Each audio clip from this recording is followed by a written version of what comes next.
Atenção! Estou neste momento hackeando informações diretas do futuro, pegando algumas imagens, escolhendo alguns dados. Precisamos saber como que vai ser o futuro. Afinal de contas, precisamos saber se, enfim, teremos algum futuro. E será que as coisas vão ser diferentes? Será que a tecnologia vai ter evoluído a um nível onde nós nem seremos humanos mais? You're scared. Mas, gente, não é que tá igual ao presente?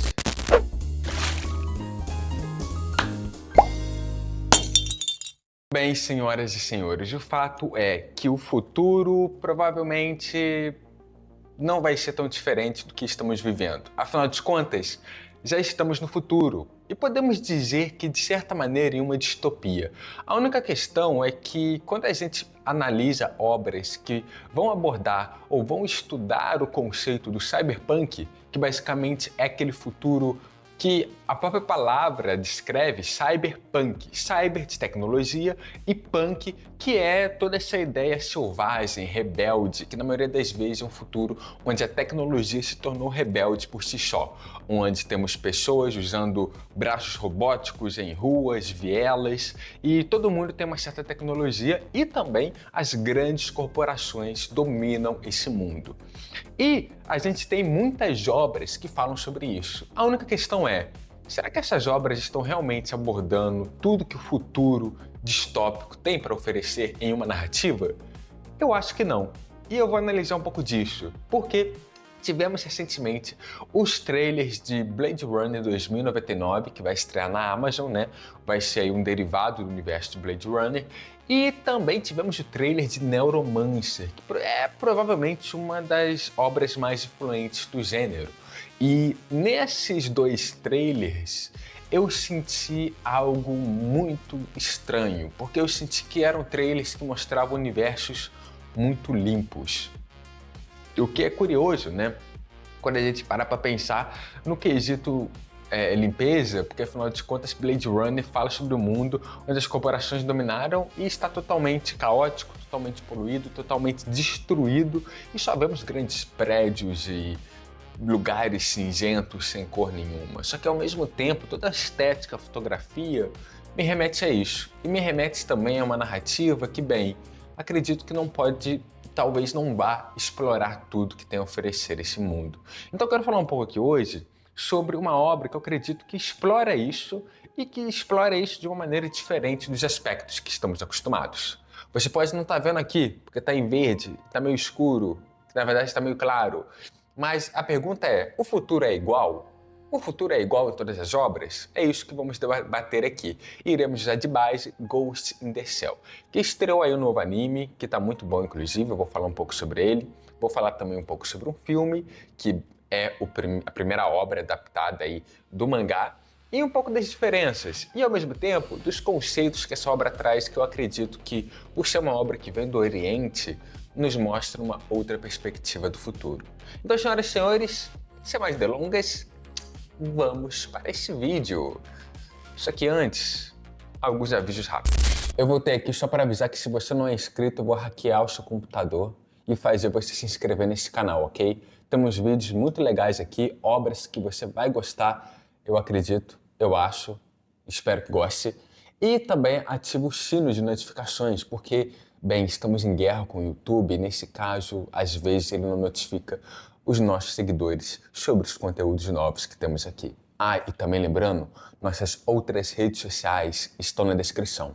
Então, sem mais delongas, senhoras e senhores, enfim, pode ir para esse vídeo. E lembre-se, você foi avisado. Mas muito bem, vamos falar um pouco agora sobre Ghost in the Shell, primeiramente, para você conhecer um pouco da obra.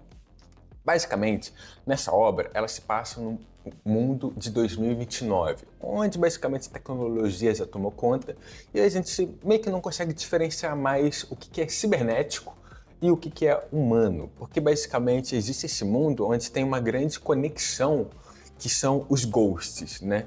O ghost, né, o fantasma, como fala na tradução livre, basicamente é a sua persona no mundo digital. Basicamente é o que te conecta nesse mundo. Então, quando você sai do seu corpo para o mundo digital, é esse ghost que sai, que no caso seria de certa maneira a sua essência. Então é um mundo inteiramente desconectado. Nesse mundo acompanhamos a personagem Major Motoko Kusanagi. E basicamente ali ela é uma agente que é totalmente artificial, ela sofreu um grande acidente e nesse caso ela era humana, mas aí sua mente foi colocada em um corpo totalmente artificial. É algo que a gente pode pegar de similaridade com Robocop. Só que em Robocop, o protagonista sobrou algumas partes dele, só que boa parte dele é robótica e tem todo o dilema dele ser robô ou humano.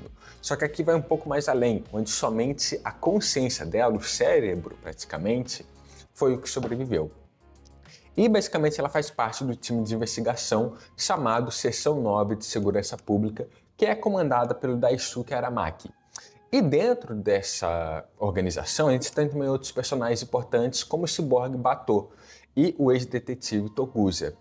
E basicamente a Major é encarregada de rastrear terroristas, ladrões, bandidos, pessoas ali que querem destruir basicamente a sociedade em si.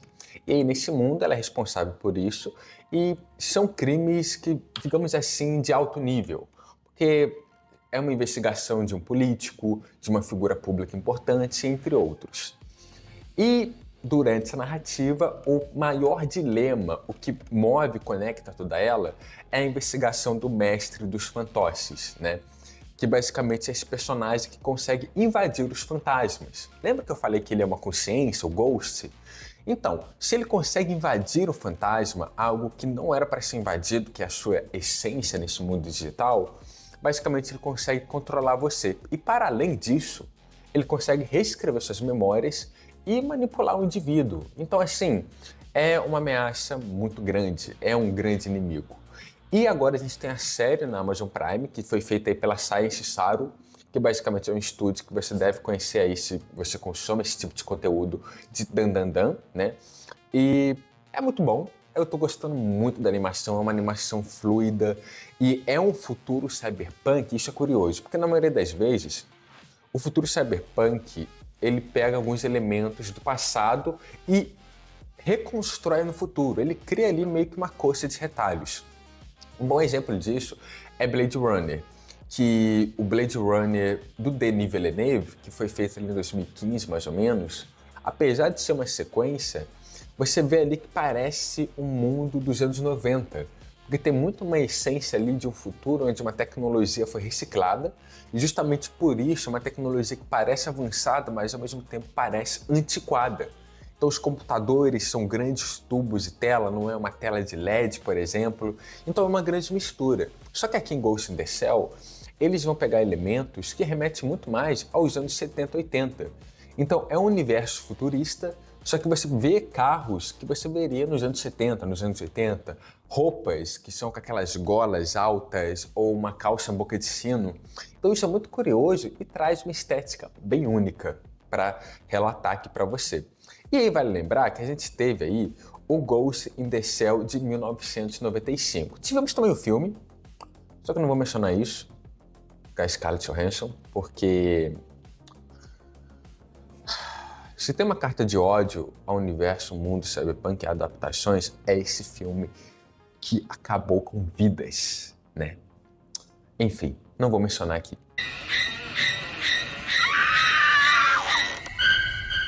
A gente tem a adaptação de 1995, que é dirigida ali pelo Mamoru Oshii, que é uma adaptação, diga-se de passagem, excelente, muito boa. Só que ela é muito diferente do material original que agora a série está adaptando.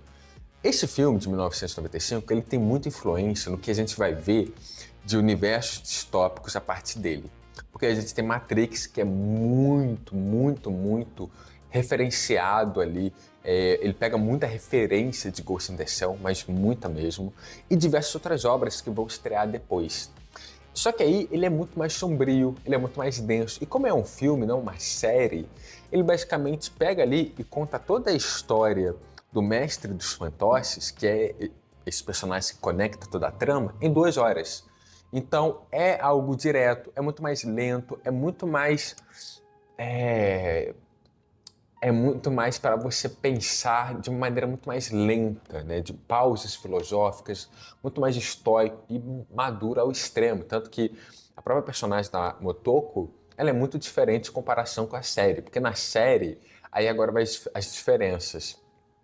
A série é muito mais dinâmica, tem muitos momentos de humor, tem momentos, é claro, que são filosóficos, só que é muito diferente. A protagonista, no filme, ela é muito mais estoica, pensativa, e já na série não. Ela é muito mais engraçada, ela tem um pavio extremamente curto, sarcástica ao máximo, e que, honestamente, eu gosto mais da versão da série, que é muito mais fiel ao mangá, que o mangá é assim, do que a versão do filme. Porque a versão do filme, apesar de ser muito bom, é uma frieza que não te permite sentir uma empatia tão profunda pelo personagem. Você sente uma empatia pelo questionamento que ela se faz de ser humano ou não, mas não uma empatia pela forma como ela é. Então isso se perde um pouco, sabe? Mas é muito diferente. Aí tem o estilo, é claro, ali do mangá dos anos 90, que eles pegam muitos elementos, mas igual eu falei, apesar de ser um mangá que foi estreado nos anos 90, você vê uma mistura muito grande de elementos dos anos 80, e isso eu acho muito interessante. E ao invés de você focar só na Motoko e no Batou, que o filme foca muito mais neles, na série não, na série você foca ali em todo o trabalho policial diário, em toda a equipe, você tem diferentes pontos de foco, o que é muito interessante.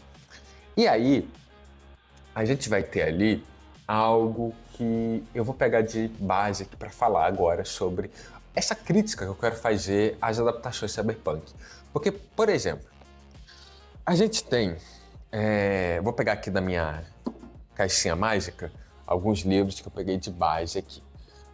Snow Crash, que basicamente é uma das obras que foi usada de muita referência, que inventou o metaverso, que basicamente é o mundo digital, que você pluga na sua cabeça, o que quer que seja, e você vai para outro mundo. E Forward, que é um livro recente de contos de ficção científica. Aí você vai ler esse livro aqui, e você pensa, legal, vários contos, fala sobre o futuro distópico, fala sobre situações que podem dar muito errado, futuros que usam da ideia de envelhecimento, da ideia de inteligência artificial tomar a vida própria. Só que ainda assim, você não vê uma exploração, por exemplo, no fator sexual. Isso é algo interessante.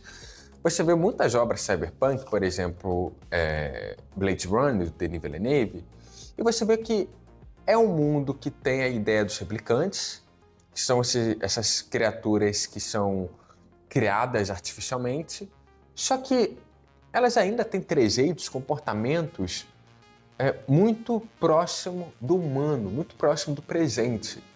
E se é um futuro onde a tecnologia se tornou parte do que é o humano, por que não há uma fluidez no próprio gênero, no próprio conceito de sexualidade? Um bom exemplo, Cyberpunk 2077. É um jogo que eu gosto muito, mas quando você vai entrar nele, você vê que tem ali uma certa originalidade, digamos assim, e ele busca fazer algo que vai um pouco além, onde você tem personagens que são, às vezes, 80% robôs e 20% humanos somente, por conta dos aperfeiçoamentos.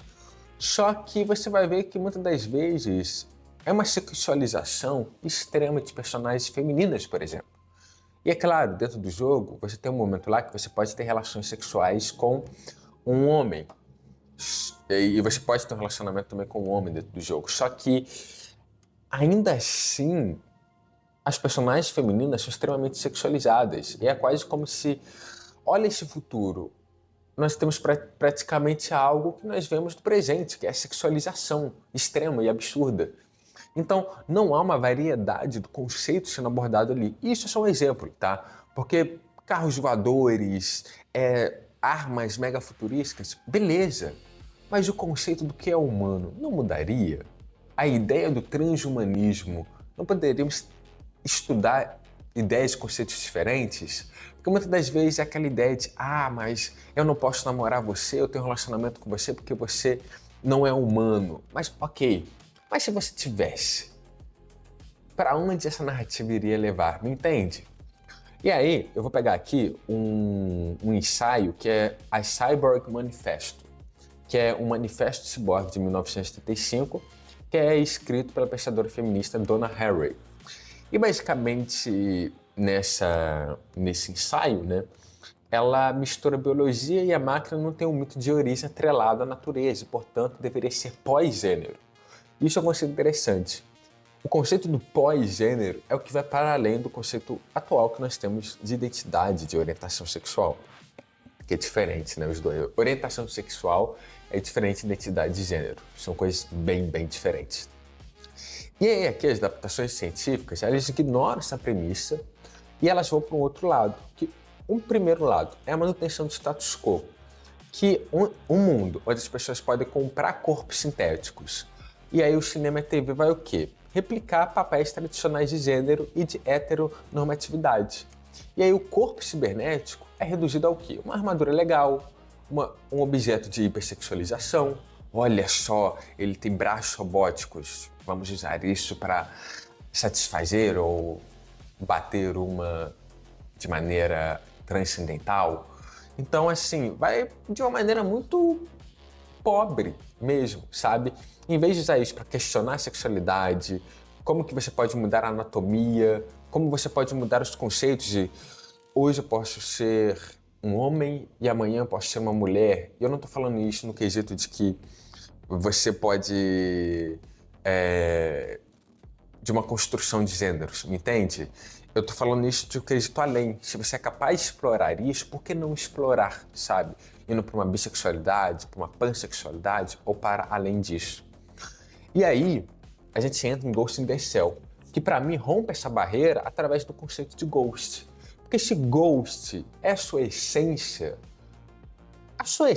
possui uma orientação sexual de fato? Ela possui, para além disso, a orientação sexual provavelmente vai possuir porque é um conceito, mas uma identidade sexual. Você é hétero?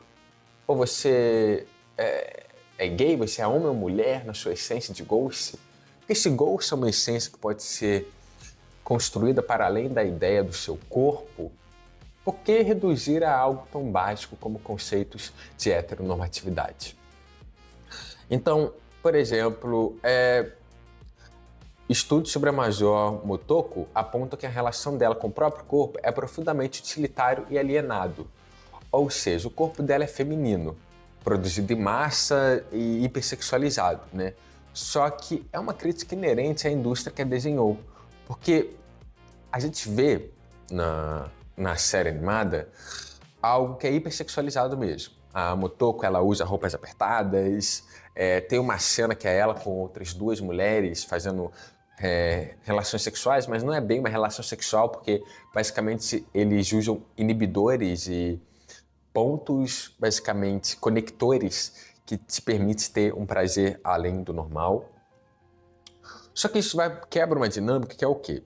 O corpo, se ela não tem um apego pelo corpo dela, por que ela teria um apego sobre a roupa que ela deve vestir? Sobre o uniforme que ela deve usar? Porque se ela vai para além do humano, sobre o pós-gênero, ela não tem que se apegar a conceitos de gênero que são construídos de maneira padrão por uma sociedade que busca dividir esse conceito, sabe? E aí tem uma ideia de teoria filosófica sobre a lente da filosofia do Gilles Deleuze, que ela é vista como uma mente flutuante, ou seja, o corpo dela não possui funções reprodutivas, por exemplo, ou hormonais naturais. Então a noção tradicional de orientação sexual e gênero entra em colapso, porque se ela não sente uma atração por um objeto fálico, por exemplo, seja um pênis ou uma vagina, o que realmente vai satisfazer e dar o prazer para ela, sabe? Então vai para além disso e é um conceito que é muito bem explorado para mim, pelo menos no mangá, e no filme também, de certa forma, só que no filme não explora tanto assim. E aí tem o Mestre dos Fantoches, que eu não vou dar spoilers aqui sobre a narrativa, apesar de ser um filme de 95, mas ele é uma inteligência artificial que transcende qualquer forma física. Ou seja, quando ele adquire finalmente um corpo, nesse caso, e é um céu feminino, uma casca feminina, mas que no original o japonês fala com uma voz profundamente masculina, essa androgenia deliberada causa um desconforto que força o aspecto a lidar com entidades que não se encaixam nas regras de gêneros. Ou seja, um corpo feminino com trejeitos masculinos e voz masculina. Então percebe a mudança, essa construção, porque é uma ideia que vai para além do conceito que a gente tem normal hoje na sociedade. Então, assim, tenho, na parte do roteiro aqui que eu escrevi, tem a parte do final, acho que eu não vou falar esse final, porque é um spoiler, eu acho muito agressivo. O que eu quero falar com esse vídeo é que os conceitos que nós temos, as bases que nós temos para as ideias de futuro, são muitas das vezes muito limpas. São conceitos que não vão explorar de fato ideias que poderiam ir para além do que nós temos de padrão, sabe? Então me preocupa muito essas obras e adaptações agora.